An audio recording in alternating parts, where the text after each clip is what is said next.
every time I see that clip, I also feel like, it's so uncomfortable. First of all, how is Lydia doing? She's still obviously struggling with the pain, right? She is. Yeah. She is. What was it like for you to see that up close of, I need to tell this story, but I'm also empathizing with the pain that she's in? How did you navigate that? So for me, the reality was the night we traveled to Coast on Tuesday. On Wednesdays, when now we were to travel back with her. So on phone, we always were just talking before we got to Mombasa, before we got to Kwale. And Lydia was just telling us she's in pain, but we're not understanding the magnitude of the pain that she's talking about. Until the first time I saw her in pain was when I got to her house. That was at around 7 p.m. And for me, it was a shocking experience. Why do I say so? At that particular moment, we were rushing to go to the SGR to ensure we make it just in the nick of time. But when we get to Lydia's house, we can't see Lydia. I ask Lydia's help. She stays with her son and the help. I ask Lydia's help, where is Lydia? Akaniambia mama ako chumbani. What's going on? Ako anahisi uchungu, hawezi mpatie tu dakika. So I didn't understand. Lydia told us she experiences pain attacks, but I never got to see one. So then the house help entered the room. She came and then she's like, Njo. She wants you to see the state that she's in. So when I entered the room, I froze because, that was the first time I got to see now what you guys were seeing on the train, what we documented on the train. And when I entered the room, because I was doing mobile journalism, I couldn't film. I just put my phone aside.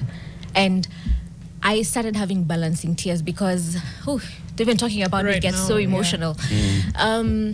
I started having balancing tears because I literally saw her in that prostrate position, and I was wondering, I was so confused. What do you guys do when she's in this state? Have you given her medication? Now I'm asking all the questions. Have you given her medication? Yeah. Mumempaka dawa, mumemfanya nini? Hey, tumempatia dawa, tumempaka ta cream ile ya uchungu. Sasa ni kuomba tu. I was like, what do you mean? She's like, sasa ni kuomba tu. And I asked her, have you prayed? Tumeomba. I'm like, na hajamka bado? Literally. Because, so I tried to speak to her, she couldn't speak. So I'm wondering, what's going on? Then the house help tells me, hivi ndo inakuanga karibu kila siku kwa hii nyumba, hatulalangi. Anasikianga uchungu. I'm speaking in Kiswahili literally because that's how she was telling me. She was explaining it to me. Hivyo ndo inakuanga, tunaomba, hakuna kulala. Hadi asubuhi. Ikenda asubuhi, yani early in the morning, wee hours, that's when now she can catch some rest, at least to even close her eyes. And closing her eyes in that prostrate position. So I remember I had to squat and I was just calling out, Lydia, how are you feeling? All I could hear was, It's the pain. She can't talk. It's pain to the extent that you can't talk. I had balancing tears and I said, you know what? You say you guys have prayed. Let's pray again. And so she's looking at me and I just told God. I became so radical in that room.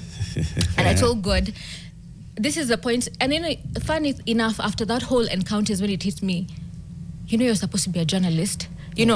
But I forgot that I was a journalist at that moment in the sense that human. Yes, again. I entered and I stepped in and I was like, you said you've prayed. Let me pray now.